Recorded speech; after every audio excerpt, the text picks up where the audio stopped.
ಈ ಥರ ಒಂದು ರಸಮ್ ಮಾಡಿಕೊಂಡು ಉಂಡು ನೋಡ್ರಿ.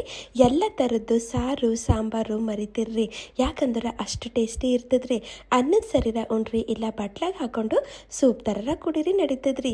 ಈ ರಸಮ್ ಮಾಡ್ಲಾಕ ಒಂದು ಮಸಾಲೆ ರೆಡಿ ಮಾಡ್ಕೋಬೇಕಾಗ್ತದ್ರಿ. ನಾ ಇಲ್ಲಿ ನೋಡ್ರಿ ಒಣ ಮೆಣಸಿನ್ಕಾಯಿ ಮತ್ತು ಇಲ್ಲಿ ತೊಗರಿ ಬ್ಯಾಳಿ, ಧನಿಯಾ, ಜೀರಿಗೆ, ಮೆಂತ್ಯ ಮತ್ತು ಕಾಳು ಮೆಣಸು ಹಾಗೆ ಸ್ವಲ್ಪ ಇಲ್ಲಿ ಅಕ್ಕಿ ತಗೊಂಡೇನ್ರಿ. ಈಗ ಈ ಕಡಾಯಿನಾಗ ಹಾಕಿ ಏನು ಮಾಡ್ತೀನಿ ರೀ, ಕಮ್ಮಿ ಉರಿನಾಗ ಇವಕ್ಕೆ ಹಿಂಗೆ ಕೈ ಆಡಿಸ್ಕೊತಾ ಕೈ ಬಿಡಲ್ದಂಗೆ ಸ್ವಲ್ಪ ಕೆಂಪಗಾಗತ್ತಾನ ಮತ್ತು ಘಮ್ ಅಂತ ಅನ್ನೋ ಥರ ಏನು ಮಾಡ್ತೀನಿ ರೀ ನಾ ಇವಕ್ಕೆ ಹುರಿತೀನಂತ್ರಿ. ನೋಡ್ರಿ ಈ ಥರ ಬಣ್ಣ ಬದಲಾಯಿಸ್ಬೇಕ್ರಿ. ಈಗ ನಾನು ಸ್ಟವ್ ಆಫ್ ಮಾಡ್ತೀನಿ ರೀ. ಸ್ಟವ್ ಆಫ್ ಮಾಡಾದ್ಮೇಲೆ ಏನು ಮಾಡ್ತೀನಿ ರೀ, ಇದ್ರಾಗ ಸ್ವಲ್ಪ ಅಂದ್ರೆ ಸ್ವಲ್ಪ ಇಲ್ಲಿ ಹಿಂಗೆ ಹಾಕ್ಲತ್ತೀನಿ ರೀ ನಾನು. ಇಷ್ಟ ಇದ್ರೆ ಸೇರಿಸ್ರಿ, ಇಲ್ಲಾಂದ್ರೆ ಬೇಡ್ರಿ. ಈಗ ಚಂದ ಮಿಕ್ಸ್ ಮಾಡಿ ಪೂರ್ತಿ ಆರ್ಲಕ್ಕ ಬಿಟ್ಬಿಡ್ತೀನಿ ರೀ. ನಾ ಇವಕ್ಕೆ ಏನು ಮಾಡ್ತೀನಿ ರೀ, ಒಂದು ಪ್ಲೇಟಿನಾಗ ತೆಗೆದಿಟ್ಟು ಪೂರ್ತಿ ಆರ್ಲಕ್ಕ ಬಿಟ್ಟಿದ್ರಿ ನಾನು. ಈಗ ಒಂದು ಸಣ್ಣದು ಮಿಕ್ಸಿ ಜಾರ್ ತೊಗೊಂಡು ಅದ್ರಾಗೆಲ್ಲ ಹಾಕಿ ಇದಕ್ಕೆ ನಾನು ಪುಡಿ ಮಾಡಿಕೊಂಡು ತಂದೀನಿ ರೀ. ನಾ ಏನು ಮಾಡೀನಿ ರೀ, ಒಂದು ಟೈಮಿಗೆ ಆಗೋಷ್ಟೇ ಈ ಪುಡಿ ಮಾಡಿ ಇಟ್ಟೀನಿ ರೀ. ಬೇಕಾದ್ರೆ ನೀವು ಜಾಸ್ತಿ ಕ್ವಾಂಟಿಟಿನಾಗ ಮಾಡಿ ಸ್ಟೋರ್ ಮಾಡಿನೂ ಇಡ್ಬೋದು ರೀ. ಬೇಕಾದಾಗ ರಸ ಮಾಡ್ಕೊಂಡ್ರೆ ಆಯ್ತು ರೀ. ಮತ್ತು ನಮ್ಗೆ ರಸ ಮಾಡ್ಕೊಳಕ್ಕೆ ಟೈಮ್ನು ಕಮ್ಮಿ ಹಿಡಿಸ್ತದ್ರಿ ನಾವು ಆ ಥರ ಪುಡಿ ಮಾಡಿ ಇಟ್ಕೊಂಡೆ ಬಂದ್ರೆ. ಈಗ ಒಂದು ಕಡಾಯಿನಾಗ ಏನು ಮಾಡೀನಿ ರೀ, ಒಂದು ಬಟ್ಟಲು ಹುಣಸಿ ಹುಳಿ ಬರ್ಕೀನಿ ರೀ. ಅದ್ರಾಗ ಎಷ್ಟು ಬೇಕೋ ಅಷ್ಟು ನೀರು ಹಾಕ್ಬಿಡ್ತೀನಂತ್ರಿ. ಹಾಗೆ ಇಲ್ಲಿ ಒಂದು ಸಣ್ಣ ಇಲ್ಲಿ 3 ಮೀಡಿಯಮ್ ಸೈಜ್ದು ಟೊಮೆಟೊ ಹೋಳೇನು ಮಾಡೀನಿ ರೀ, ಹಾಕ್ಬಿಟ್ಟಿನಿ ರೀ. ರುಚಿಗೆ ಬೇಕಾದಟ್ಟು ಉಪ್ಪು ಹಾಕ್ಲತ್ತೀನಿ ರೀ. ಹಾಗೆ ಅರ್ಶಿಣ ಪುಡಿನೂ ಸೇರಿಸ್ಬಿಡ್ತೀನಂತ್ರಿ. ಮತ್ತು ಬೆಲ್ಲ ಹಾಕ್ಬಿಡ್ತೀನಿ ರೀ.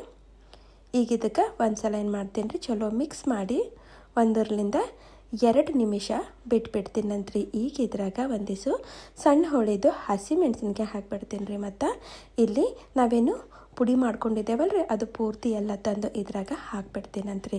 ಹಾಕೀಗ ಇದಕ್ಕೆ ಚಂದ ಮಿಕ್ಸ್ ಮಾಡ್ತೀನಂತ ಮತ್ತು ಇದಕ್ಕೆ ಕುದಿಲಕ್ಕ ಬಿಟ್ಬಿಡ್ತೀನಂತ್ರಿ.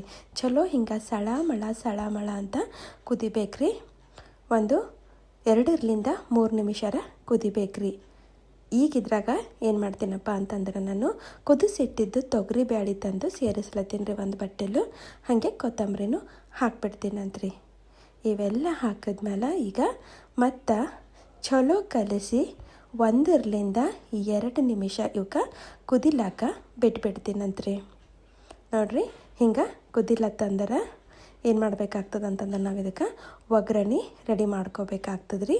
ಅದಕ್ಕೆ ನಾನು ಏನು ಮಾಡ್ತೀನಿ ರೀ, 2 ಚಮಚ ಎಣ್ಣೆ ಚಲೋ ಬಿಸಿ ಮಾಡಿಕೊಂಡು ತಂದೀನಿ ರೀ. ಈಗ ಇದ್ರಾಗ ಸಾಸಿವೆ ಮತ್ತು ಜೀರಿಗೆ ಹಾಕ್ಲತ್ತೀನಿ ರೀ. ಮತ್ತು ಕುಟ್ಟಿದ್ದು ಬೆಳ್ಳುಳ್ಳಿ ಹಾಕ್ಬಿಡ್ತೀನಿ ರೀ. ಪೇಸ್ಟ್ ಅಲ್ರಿ, ನಾನು ಹಿಂಗೆ ಅವಳ ಚವಳ ಕುಟ್ಟಿ ಹಾಕೀನಿ ರೀ. ಮತ್ತು ಒಣ ಮೆಣಸಿನ್ಕಾಯಿ ಹಾಕೀನಿ ರೀ.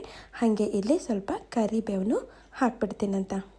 ಹಾಕಿ ಚಂದ ಇದಕ್ಕೆ ಮಿಕ್ಸ್ ಮಾಡ್ತೀನಂತ. ಸ್ವಲ್ಪ ಇಲ್ಲಿ ಬಣ್ಣ ಬದಲಾಯಿಸ್ಬೇಕ್ರಿ, ಅಲ್ಲಿಂದನೇ ಇವಕ್ಕೆ ಹಿಂಗೆ ಫ್ರೈ ಮಾಡ್ಕೋತೀನಂತ.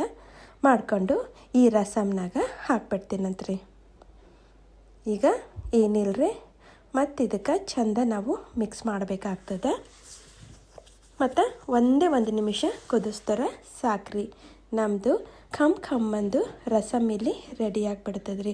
ಹಾಗಾದ್ರೆ ನೋಡಿರಲ್ರಿ, ನೀವು ಒಂದ್ಸಲ ಈ ಥರ ರಸಮು ಟ್ರೈ ಮಾಡಿರಿ. ಮತ್ತು ಹೆಂಗೆ ಅನ್ನಿಸ್ತಂತ ನಂಗೆ ಕಾಮೆಂಟ್ ಮಾಡಿ ಹೇಳೋದು ಮರಿಬೇಡ್ರಿ. ಹಾಗಾದ್ರೆ ಮತ್ತೆ ಸಿಗ್ತೀನಂತ್ರಿ ಮುಂದಿನ ವಿಡಿಯೋದಾಗ. ಮತ್ತೊಂದು ರೆಸಿಪಿ ತೊಗೊಂಡು ಬರ್ತೀನಂತ್ರಿ. Thank you.